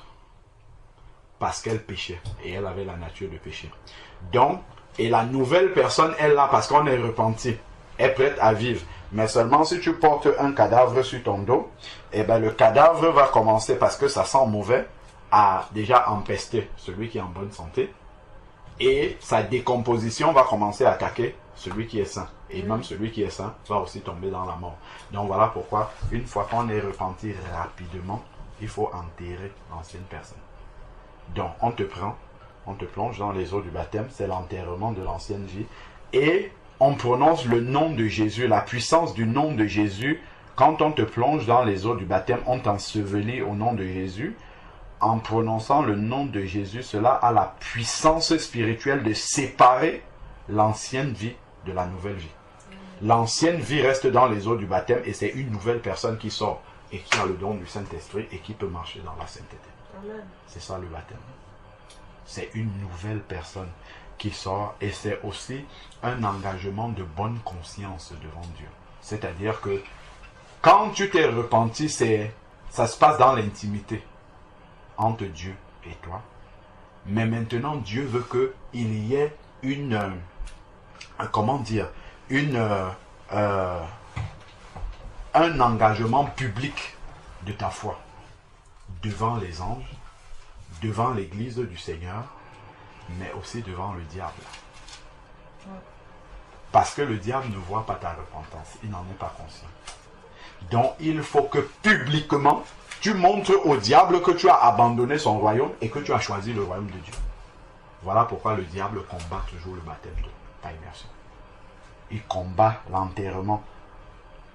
Et lorsque on te passe dans les eaux du baptême, c'est à ce moment-là, vu que tu t'es engagé publiquement à accepter le Seigneur Jésus comme ton Seigneur, c'est-à-dire que tu vas marcher désormais comme il veut et non plus comme tu veux, et que tu l'as accepté comme sauveur, c'est-à-dire qu'il a pris tes péchés à la croix, donc tes péchés sont enlevés parce que tu t'es repenti et mis sur lui, là, le Seigneur va te rajouter à l'église parce qu'il t'a donné son esprit. C'est son esprit qui te connecte à l'église. Donc tu es maintenant un membre de la famille de Dieu. Et là, maintenant, le Seigneur qui t'a transporté dans son royaume au travers de son esprit qu'il t'a donné, le diable a vu ça, donc il t'a délivré de la puissance des ténèbres, le Seigneur, et t'a transporté dans son royaume.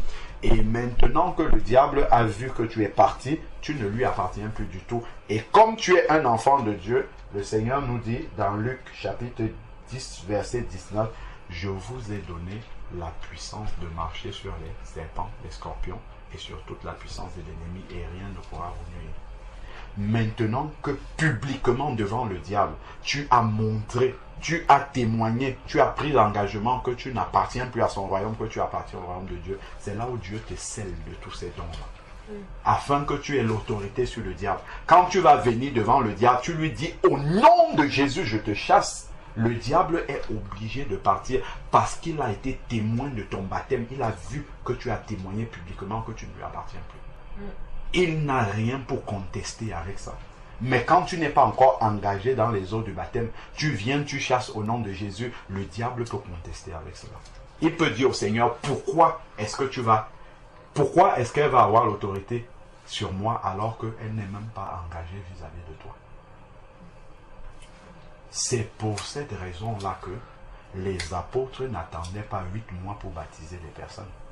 Dès que tu croyais, la nuit, là même, on te conduit dans les eaux du baptême. On a le cas du geôlier, acte 16.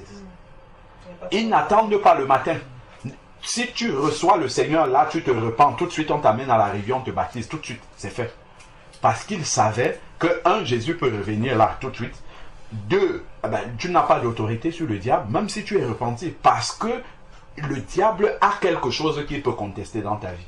On regarde par exemple dans Acte 10, quand Pierre est arrivé chez Corneille, il a commencé à prêcher comme ça. L'Esprit est descendu sur les personnes qui écoutaient la parole de Dieu. Immédiatement, Pierre a dit, peut-on refuser l'eau du baptême à ceux qui ont reçu le Saint-Esprit comme nous au début? C'est la première chose qu'il a dit. Il n'a pas dit, ah, bon, c'est bon, ils ont le Saint-Esprit, maintenant on peut les laisser partir faire autre chose. Non, tout de suite, il allait les baptiser. Le jour de la Pentecôte, les personnes qui ont écouté la parole de Dieu dans Acte 2, et qui avaient le cœur ouvert, qui ont accepté cette parole-là. Les apôtres ont pris le temps, imaginons-nous un peu le temps que ça peut mettre pour baptiser 3000 personnes. Ils auraient pu dire, bon, il y en a trop, aujourd'hui on prend 100, demain 100. Ils ont baptisé les 3000 jusqu'à ce que les 3000 soient passés dans les eaux du baptême. C'est vraiment pour nous montrer que les apôtres avaient conscience de l'urgence de conduire quelqu'un qui a déjà reçu Jésus dans les eaux du baptême. Ils n'attendaient pas. C'est parce que tant que tu n'es pas passé dans les eaux du baptême, tu n'es pas greffé à l'église. Tu es un sympathisant de l'église, mais tu n'appartiens pas à l'église du Seigneur. C'est le baptême qui vient. Le baptême seul ne suffit pas pour la nouvelle, il faut la repentance. Donc, mais c'est le baptême qui vient couronner l'ensemble, qui vient clôturer ta nouvelle naissance. Et c'est pour ça que c'est à ce moment-là que le Seigneur, lui, il va te greffer à l'église. Ça, on le voit dans Acte 2, verset 41. Il est écrit que les 3000 qui sont passés dans les eaux du baptême, ceux qui acceptaient sa parole de bon cœur furent baptisés. Et en ce jour-là, le Seigneur ajouta 3000 âmes à l'église. C'est après être passé dans les eaux du baptême, suite à leur repentance qu'ils ont été ajoutés à l'Église. Avant, ils ne pouvaient pas appartenir à l'Église. Donc, c'est pour cette raison-là que les apôtres n'attendaient pas une minute. Dès que quelqu'un avait reçu le Seigneur, tu es repenti de tes péchés, hop, on te sépare immédiatement de on enterre immédiatement ton ancienne vie, tu reçois la nouvelle vie, tu reçois le Saint-Esprit, et là, maintenant, tu peux marcher dans la sainteté et dans la sanctification. Mais ça peut être un danger, non? Si je prends mon exemple à moi, parce que moi c'est un peu ton cas aussi, c'est comme mon deuxième baptême, mais c'est mon vrai baptême aujourd'hui. C'est comme quand tu mets du temps à une personne de passer dans les eaux du baptême, malgré que je l'ai faite en vain, mais je crois aussi que le diable peut en profiter pour mettre toutes sortes de paroles, parce que si par exemple on donne le cours de baptême le 29, pendant ce temps-là aussi il y a peut-être des péchés même qui peuvent se multiplier, qui fait que même après mon baptême ça va être difficile. Oui, bien sûr. Parce qu'il y en a qui passent après les eaux du baptême dans les difficultés parce qu'ils ont trop joué, et aussi il peut te dire, ah mais pourquoi tu as passé dans les eaux du baptême, mais t'es pas sûr et tout, et des fois il y en a qui annulent, ils disent ok moi je veux plus, ils passent plus dans les eaux du baptême. Alors ça c'est un laps de temps que Satan utilise aussi pour pouvoir décourager beaucoup d'enfants de Dieu. Tout à fait, on lui donne plus de temps pour ralentir, et ça, pour ralentir la marche des enfants de Dieu, ça nous ramène lorsque le peuple d'Israël est sorti d'Égypte. L'Égypte est l'image de la vie de péché dans laquelle nous étions. Pharaon est l'image du diable. Et donc, lorsque le peuple est sorti d'Égypte, c'est là où Pharaon se rend compte qu'il a fait une erreur de laisser les enfants d'Israël sortir. Et la Bible dit qu'il va atteler tous les chars d'Égypte pour aller les ramener. Cela montre que lorsque tu te répands de tes péchés, c'est comme les enfants d'Israël qui sont sortis déjà d'Égypte, mais qui n'ont pas encore traversé la mer Rouge. Donc tu es entre le baptême et ta repentance. C'est ça, ce temps-là. Ce sont les enfants d'Israël qui sont sortis d'Égypte, donc tu n'es plus dans une vie de péché, tu es repenti, mais tu n'es pas encore baptisé. Ils n'ont pas encore traversé la mer Rouge. Qu'est-ce que Pharaon fait? Il va atteler tous les chars d'Égypte, Exode 14. Tout! C'est-à-dire que le royaume des ténèbres prend toutes les forces qu'il a pour nous ramener dans notre vie de péché qui était avant. Donc plus on lui donne du temps avant de passer dans les eaux du baptême, plus il a l'opportunité de réussir à nous ramener dans l'ancienne vie. Et on n'a pas d'autorité sur lui. C'est au moment où les enfants d'Israël ont traversé la mer à sec. C'est à ce moment-là que Pharaon, même quand ils étaient en train de traverser, il est venu avec son armée jusque dans l'eau. C'est là qu'on voit que Satan combat pour nous retenir dans notre ancienne vie, jusque dans les eaux du baptême. Nous, on a déjà pris quelqu'un comme ça, des bien-aimés, tu plonges dans les eaux du baptême, les démons commencent à se manifester dans les eaux du baptême. Ça montre que jusqu'au dernier moment, Satan combat pour retenir la personne. Jusque dans l'eau. Ce n'est qu'une fois qu'on a traversé la mer Rouge, c'est-à-dire entré, enseveli et ressorti, étant bien repenti de ses péchés, c'est là où il y a une coupure radicale. Et là maintenant, on est transporté dans le royaume de Dieu, d'où la nécessité du baptême. Donc, qui vient sceller la nouvelle naissance et le don du Saint-Esprit véritable arrive, et là nous avons tout l'équipement spirituel qui nous est nécessaire pour combattre Satan et le laisser loin de nous et l'envoyer loin de notre vie maintenant. C'est important de comprendre ça. Donc, pour revenir au sujet qu'on était en train de partager tout à l'heure à propos du repas du Seigneur, 1 Corinthiens chapitre 11.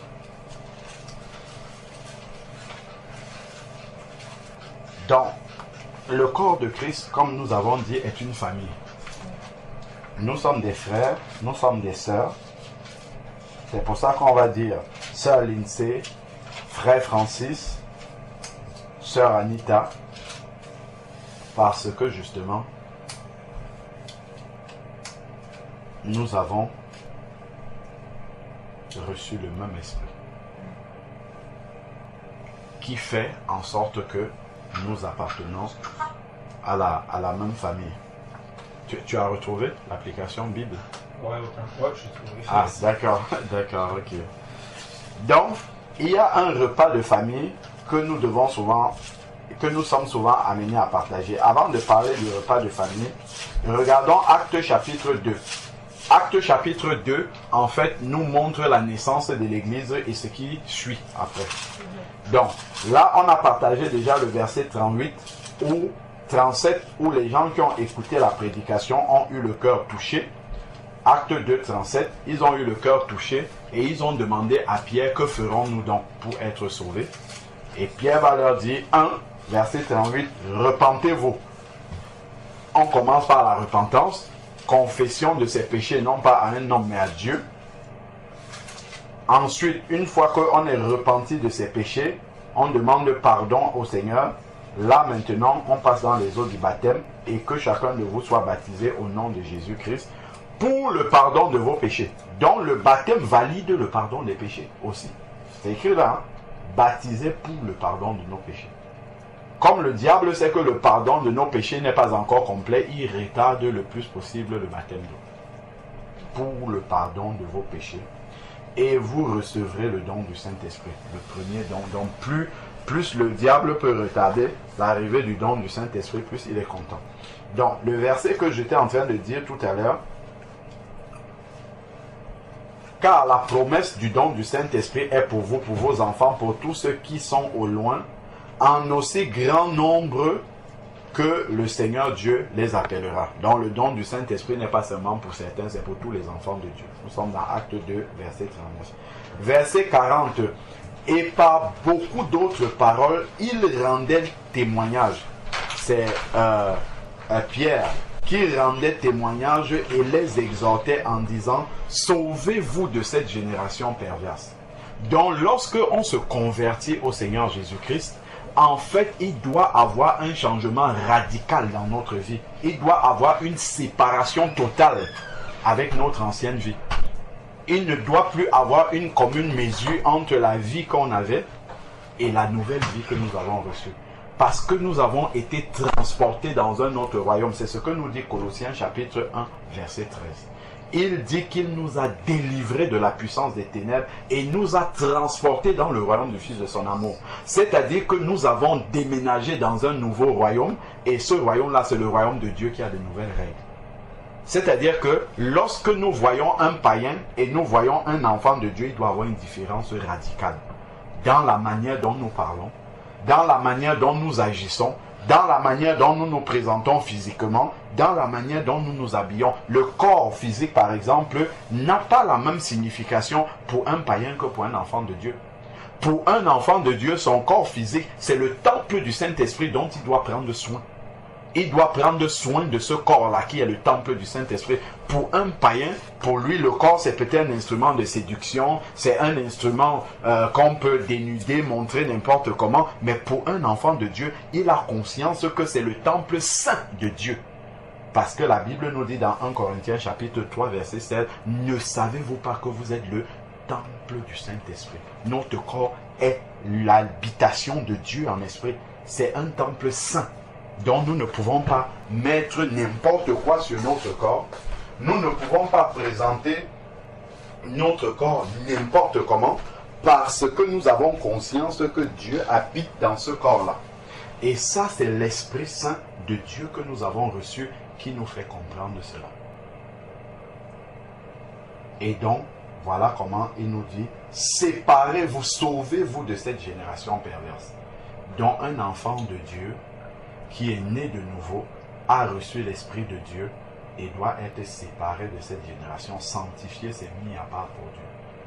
Il doit avoir une séparation spirituelle entre nous et les autres qui ne connaissent pas Dieu. Il doit avoir une différence. Quand on arrive dans ton travail, par exemple, de manière concrète, on doit pouvoir faire la différence entre toi et les autres. Les collègues ne peuvent pas être réunis, par exemple, en train de faire du commérage, à parler de quelqu'un d'autre. Tu es là aussi en train de faire du commérage avec eux. C'est-à-dire que tu es pareil. Mais un enfant de Dieu est un enfant de lumière.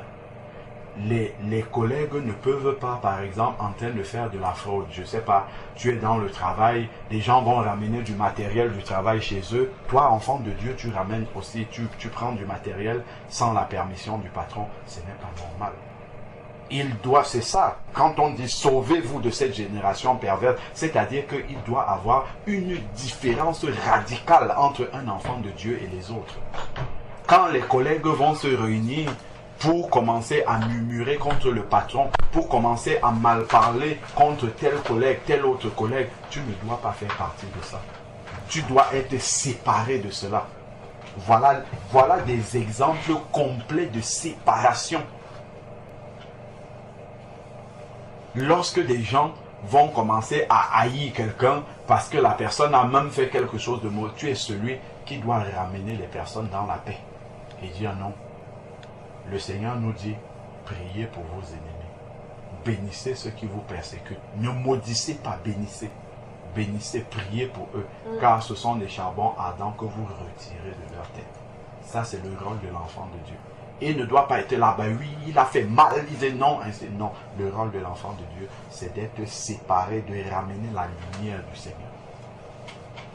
Ce qui ne veut pas dire qu'il doit participer aux œuvres infructueuses des ténèbres. Loin de là. Le Seigneur dit, ne participez pas aux œuvres infructueuses des ténèbres, au contraire, dénoncez-les. Si quelqu'un a fait quelque chose de mal, nous disons que c'est mal, mais nous allons manifester un esprit de miséricorde. Le monde lui dit que c'est mal et il va manifester un esprit de condamnation. Ce n'est pas la même chose pour nous.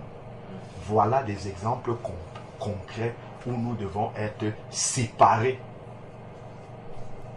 de cette génération perverse. Quelqu'un va par exemple, je ne sais pas moi, aller toucher de manière illégalement les aides de l'État. Un enfant de Dieu ne va pas aller faire ça. Il ne va pas aller se lancer. Ça, c'est le monde qui fait ça. L'enfant de Dieu doit être juste. Celui qui va aller frauder les impôts et tout ça, un enfant de Dieu doit remplir sa fiche d'impôts net, normal, comme il faut. Tu as des amendes, tout ça. Certains vont dire, je ne paye. L'enfant de Dieu doit être réglo, il doit payer ses amendes. Il doit payer toutes ces choses-là. Il doit payer ses taxes. C'est ça, séparez-vous de cette génération perverse. Pourquoi? Pour que le diable n'ait rien pour nous accuser. Parce que si le diable trouve des choses dans nos vies pour nous accuser, mais à ce moment-là, Dieu, qui est juste, sera obligé de nous condamner avec le monde. Parce que Dieu est juste. Si Dieu vient par exemple et nous dit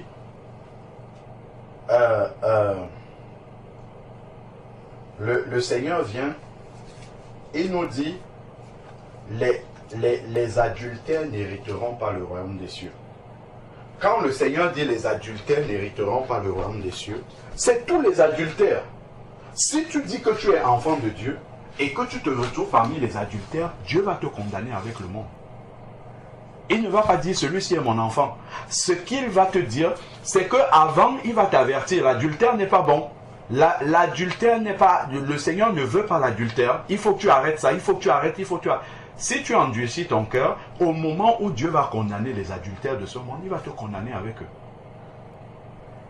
Voilà pourquoi nous devons être séparés. Séparés de cette génération. Si c'est la fornication, pas de relation sexuelle en dehors du mariage.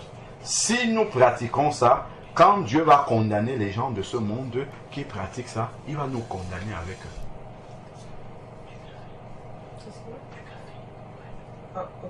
C'est ça. Séparez-vous de cette génération perverse. Nous sommes en train de voir dans des exemples concrets comment cette génération perverse se définit. Nous allons peut-être être dans le milieu professionnel, on sait comment la société actuellement est en train d'accepter des abominations devant l'Éternel. Comme l'homosexualité par exemple. Quand les collègues vont dire « Ah, maintenant la société a avancé, les homosexuels, on peut se marier, ainsi de suite », nous ne devons pas accepter ces choses-là. De peur qu'on dise que nous sommes homophobes, nous devons dire ce que Dieu dit. Dieu dit que c'est une abomination, nous devons dire que c'est une abomination. Quitte à se porter notre croix, quel que soit ce que ça va nous coûter, nous devons dire ce que Dieu dit. Dieu au début n'a pas créé deux hommes, il n'a pas créé deux femmes, il a créé un homme et une femme. Ça montre la volonté de Dieu. séparez-vous de cette génération perverse. On va dire clairement aux gens, on n'est pas là pour condamner. Dieu veut sauver les homosexuels, mais l'homosexualité n'est pas dans la volonté de Dieu. On va le dire clairement. Ils savent notre position, quel que soit ce de quoi ils nous traitent. Toutes ces choses perverses qui sont en train d'arriver maintenant, nous devons être séparés de ça. Séparez-vous de cette génération perverse.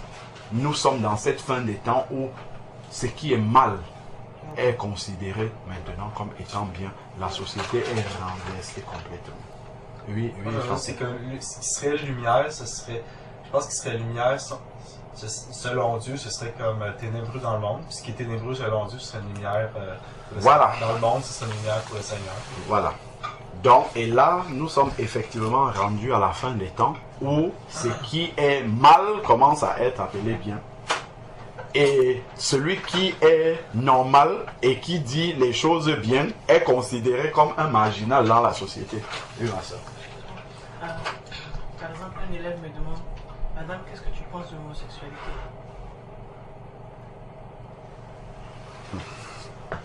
Le Seigneur nous dit dans sa parole que nous devons porter notre croix.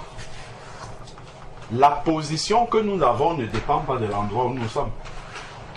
Nous sommes un disciple du Seigneur et là où nous sommes, nous devons porter la croix et porter notre drapeau. Si on nous pose la question, nous devons lui répondre comme partout. Nous devons lui dire que ça, ce sont des rapports qui sont contre nature. Parce que Dieu a créé des hommes et des femmes. Ce sont des rapports qui sont contre nature. Après, peut-être c'est un milieu où tu sais pas là que tu vas commencer à évangéliser. Mais déjà lui dire que ça, ce sont des rapports qui sont contre nature parce que Dieu a créé des hommes et des femmes. C'est ça qui est normal. Déjà ça montre une lumière claire par rapport à ça. Tu ne rentres pas dans une discussion, dans un débat avec lui, mais tu lui dis ce qui est. Ok, moi, ils m'ont posé la question, j'ai pas voulu répondre.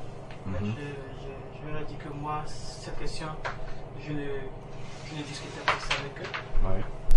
Donc, est-ce que je dois, comme tu as dit, donner la réponse parce qu'ils m'ont posé la question? Je sais que c'est toujours dans la provocation parce qu'ils savent.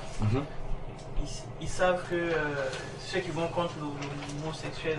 oui, l'homophobie, ils appellent ça. Voilà, tu deviens homophobe et puis tout est permis, la loi le permet. Il faut exprès, toi, que l'enseignant, tu enseignes, tu ne parles pas de ça, mais... Ils vont te provoquer. Ils vont te provoquer. Et aller certainement dire après que tel enseignant a dit... Ce que nous savons, ce qui est certain, c'est que actuellement, nous vivons dans les temps de la fin. Et il sera de plus en plus difficile pour les enfants de Dieu de vivre dans ce monde, de vivre dans le système. Ça, c'est sûr et certain que partout où nous voulons vivre notre foi, nous serons persécutés. Le Seigneur permet encore que nous puissions travailler pendant un temps, mais moi je suis convaincu en moi qu'il arrivera un temps où on ne pourra plus tenir. On ne pourra plus être dans le système. Pourquoi? Parce qu'on va dire simplement la vérité de Dieu qui sera complètement à l'envers par rapport à ce que la société prône. Donc, ce qui est sûr, c'est que ça va nous arriver les uns après les autres. Que dans le milieu professionnel, qu'on soit confronté et sachant que derrière cela, le Seigneur, ce sont des tests aussi de notre foi que le Seigneur permet. Il permet de voir si est-ce qu'on peut prendre une position pour lui et assumer et compter sur lui et dire Seigneur, voilà, c'est ta vérité que j'ai voulu défendre. C'est la foi en Jésus dont j'ai parlé. Comme les apôtres, eux, ils étaient persécutés dans le temple et quand on leur interdisait de prêcher au nom de Jésus, ils disaient jugez-en vous-même s'il est bon d'obéir aux hommes plutôt qu'à Dieu. Donc, à beaucoup d'endroits, notamment dans nos milieux professionnels, nous serons amenés à dire la vérité du Seigneur là-bas et ça va nous coûter. C'est sûr que ça, En fait, c'est couper notre croix. Tu vas couper, mais à un moment donné, tu seras amené soit à accepter Jésus, soit à prendre position pour lui, soit le régner. Donc, il faut qu'on soit tous prêts déjà mentalement à ça. Que dans la fin des temps, on sera systématiquement, nous tous, testés. Notamment dans notre milieu professionnel, dans notre entourage, nous serons testés par rapport à ça. Et il faudra être prêt à prendre position et compter sur le Seigneur, comme les apôtres comptaient sur lui, par rapport aux conséquences que cela va nous entraîner. Et savoir que Dieu, lorsqu'on prend position pour lui, ne va pas nous abandonner. Quelqu'un qui perd son travail à cause du Seigneur, le Seigneur va le soutenir, va le prendre. Et vraiment, je me rappelle, j'ai un témoignage personnel par rapport à prendre position pour le Seigneur. C'est quelque chose que j'ai vécu.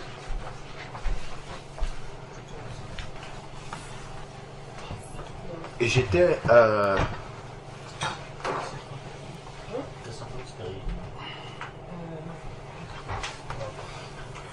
j'avais traversé une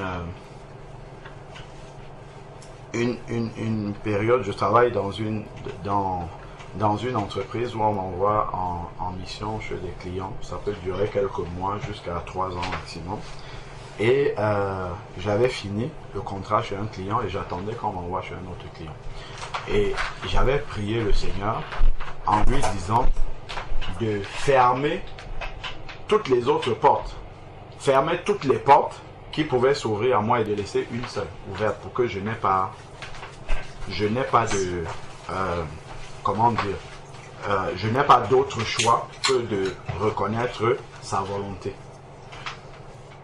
J'avais bien évidemment une aspiration par rapport à toutes les portes qui étaient ouvertes, mais j'ai dit au Seigneur que toi-même tu choisisses. Le Seigneur a fermé toutes les portes et il a laissé ouverte une seule, qui était celle que je voulais. Je suis arrivé là-bas. Je vais dire que voilà, je me dis que comme c'est la volonté de Dieu, le tapis rouge est déroulé. Sauf que je suis arrivé là-bas, je suis tombé sur une responsable qui m'a mené la vie difficile, bien difficile. Au point où quand je me levais le matin pour aller au travail, c'était avec le ventre serré. Pour rester comme ça avec elle, quand j'avais une réunion avec elle, il fallait que j'aille prier pendant un bon moment dans les toilettes avant de pouvoir rester. Elle me parlait comme on parle à quelqu'un. Elle criait sur moi. C'est des grands bureaux où il y a beaucoup de personnes, près d'une quinzaine de personnes. Elle parlait, criait sur moi comme ça devant tout le monde et tout. Et il fallait que je garde mon calme. Je reviens même la voir après pour bien lui expliquer. Elle ne me laisse même pas commencer à écrire sur moi et tout.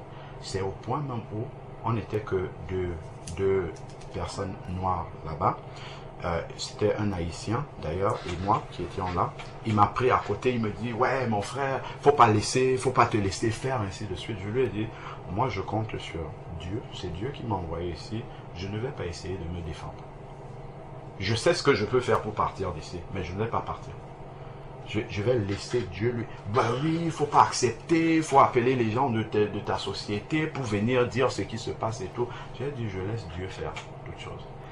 Donc ça a continué comme ça, la persécution. Et puis je voyais, c'était une dame asiatique sur son bureau. Il y avait un petit Bouddha avec des trucs et tout. J'avais compris que c'était un combat spirituel. Je suis resté. J'ai laissé le Seigneur agir. Et en plus, il y avait même eu un repas de Noël de la société et tout ça. Je leur avais dit que je ne viens pas à ce repas. Et j'avais dit à ma responsable que je n'ai aucun problème par rapport au repas d'équipe. Mais comme c'est pour Noël spécialement, j'ai quelque chose contre Noël. Et elle me dit, je dis oui, je suis chrétien et Noël, c'est pas pour les chrétiens. Donc je ne peux pas venir à ce repas-là. Ça a ajouté encore des conséquences à ce que voilà, ça a rajouté des gouttes d'eau et finalement ma responsable m'a convoqué et elle me dit tu vas partir. J'ai dit ah d'accord, je vais partir. Ok. Elle dit vous pouvez partir même tout de suite, sinon on va respecter le délai d'1 mois avant que vous ne partiez. Et là, à ce moment, j'ai pris le délai d'un mois avant de partir. J'ai dit, Seigneur, que ici, là, je ne baisse pas mon drapeau, que je témoigne de ton amour ici, là. Donc, j'ai continué à rester tranquille, à être gentil avec cette dame-là. Cette dame-là, je l'ai invitée ensemble. Enfin, je lui ai proposé qu'on puisse avoir une discussion ensemble. On est entré dans un bureau, j'ai commencé à lui expliquer. Je lui ai dit, ben voilà, moi je vais partir. Elle ne m'avait pas dit. Je lui ai dit, moi je vais partir. La chef m'a annoncé que je vais partir. Mais en fait, je te dis, le travail qu'on a à faire ici, ça, ce sont juste des projets, mais derrière ça, nous restons des hommes. Il ne faudrait pas que si je te rencontre dehors, que je sois obligé de changer de trottoir parce que je t'ai vu. On est susceptible de se rencontrer encore ailleurs. Donc, vraiment, je souhaitais te dire qu'il y a ça que tu as fait. Tu as crié sur moi devant tout le monde. Parfois, c'était difficile même de rester dans le bureau avec toi et tout. Ce sont des choses qui m'ont fait mal, mais moi, je t'ai pardonné. Donc, sache que je n'ai rien dans le cœur par rapport à ça, mais ce n'était pas bien. Donc, je lui ai parlé comme ça. Et elle était un peu bouleversée par la manière dont je lui ai parlé. Et j'avais ramené un cadeau. Je lui ai dit, je t'ai ramené ça comme cadeau. Elle a fondu en larmes. Je l'ai embrassée. Je lui ai dit, non, ne t'en fais pas pour ça. Elle a commencé à dire oui quand elle avait crié sur moi. Elle s'est reprochée après. Elle s'est dit qu'il ne faudrait plus qu'elle fasse ça pour quelqu'un d'autre, ainsi de suite. Mais j'avais la possibilité pendant longtemps ou de demander qu'on me sorte de cet endroit-là ou d'aller me plaindre, mais j'ai laissé le Seigneur faire jusqu'au bout, jusqu'à ce que ça me coûte de perdre mon travail. On m'a renvoyé de ce travail-là. Je suis parti, j'ai eu 1 an et demi de chômage. Après avoir travaillé consécutivement pendant 10 ans, parce que je voulais faire la volonté du Seigneur. Mais le Seigneur m'a soutenu pendant les 1 an là. Il n'y a jamais manqué de nourriture dans mon assiette. Et c'est pendant ces 1 an là que ma maman est décédée, où j'étais disponible pour aller, avant qu'elle ne décède, pour partager la parole de Dieu avec elle pendant 3 semaines après elle est partie. Et c'est pendant cette période-là que j'ai conduit mon papa dans les eaux du baptême, parce que le Seigneur voulait me mettre à part pendant ce moment-là. Mais si j'avais voulu me défendre moi-même, essayer de faire les choses par moi-même, je serais resté dans ce travail-là. Je suis resté au chômage comme ça pendant 1 an et demi. Quand j'ai recommencé et je ne priais pas pour retrouver du travail. Je disais au Seigneur, c'est toi qui sais pourquoi tu m'as mis dans cette situation-là. Donc, montre-moi simplement ce que tu attends de moi dans cette situation. Au moment où j'aurai compris et que tu auras travaillé ce que tu veux travailler en moi, permets-moi de continuer vraiment dans ta volonté.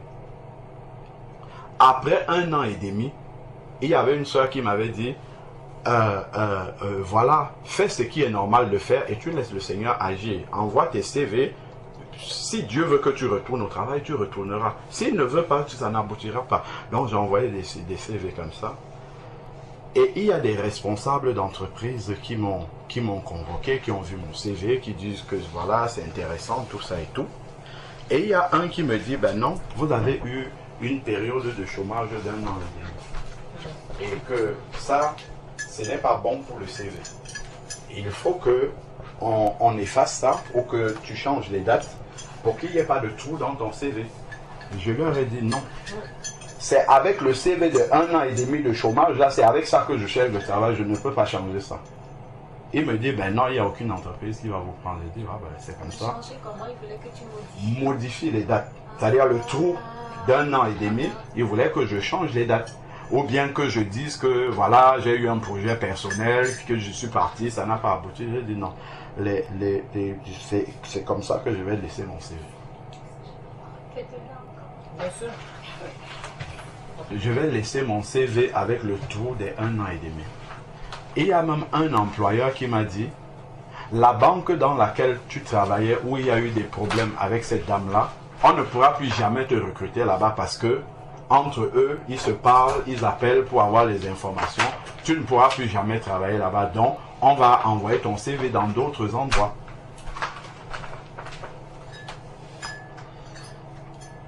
J'ai envoyé mon CV. Et il y a une entreprise qui m'a appelé. Je suis parti. Ils avaient une proposition pour un client. ce client-là, c'était où on m'avait fait partir. Donc, moi-même, quand j'ai vu ça, j'ai dit, bon, ok. Je suis arrivé, le commercial qui m'amenait là-bas, il commence par me dire que oui, la mission, elle est tellement, c'est tellement important pour eux, il faut qu'ils remportent ça. Si je remporte la mission, il va augmenter même mon salaire. Mais moi, ça rentrait ici, ça sortait là, parce que je n'étais pas... Déjà, la mission qu'il me présentait ne correspondait pas à mon profil. Ça ne correspondait pas à ce que je savais faire. Je lui ai dit que ça ne m'intéressait pas. Je lui ai dit que ce qu'il y avait là sur le papier de ce qu'on voulait, je ne sais pas faire ça. C'est ce que je lui ai dit. Il me dit, ben non, le client veut quand même te voir, il faut partir. Je dis, ok, bon, on va partir. Et lorsque on arrive,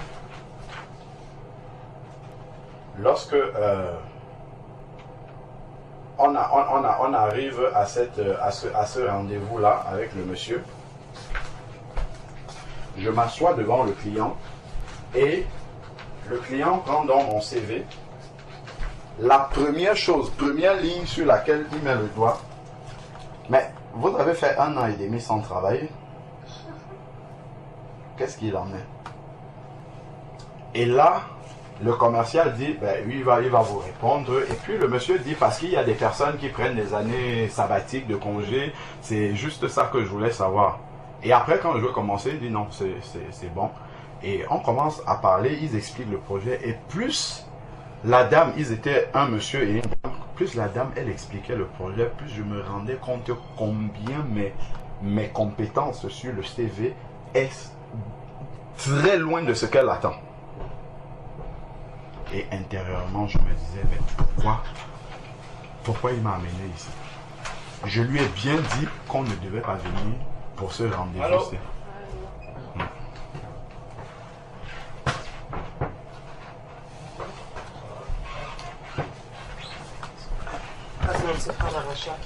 Ah, bonjour, Alain Patrice.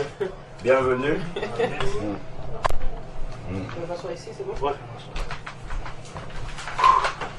Donc, je lui ai dit que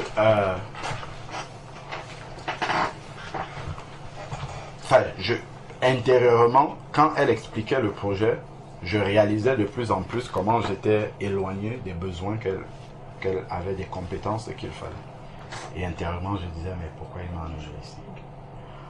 Après la première question qu'il avait posée, il a mis le doigt sur 1 an et demi de chômage. Elle a commencé à me poser d'autres questions. Est-ce que vous savez faire telle chose? Non, mais j'aimerais apprendre. Est-ce que vous savez faire telle autre chose? Non. 3 questions éliminatoires. Après, nous sommes sortis. Je suis sorti d'abord et le monsieur qui venait présenter ma candidature, il est resté pour discuter avec eux. Et moi, je l'attendais dehors, je m'apprêtais à ce que dès qu'il va sortir, je vais lui dire, mais comment, comme je t'avais dit de... Quand je sors, il me dit, mais le poste est encore mieux que ce que je pensais. Et toi, je dis, mais on dirait qu'il n'a pas compris. Donc, et la dame me dit, ça fait 1 mois qu'on a posté l'annonce et qu'on attend des personnes. Dans mon domaine en informatique, c'est en 2 jours qu'on trouve les personnes. 1 mois qu'on attend pour un poste, ça veut dire que c'est un profil spécial qu'ils recherchent. Donc, dans ma tête, je ne pouvais même pas espérer qu'ils puissent même regarder après l'entretien ma candidature. Je suis parti. Elle nous a accompagnés dans l'ascenseur. Et puis, on lui demande, il répond sous combien de temps? Il dit dans 1 semaine. On est parti. Le lendemain, mon téléphone sonne. C'était le monsieur qui avait présenté ma candidature. Je regarde, je me dis, ah, peut-être il a compris que ce qu'il m'avait proposé là n'était pas bon. Et il a quelque chose de mieux à me proposer. Il m'appelle, il me dit, le client vous retient.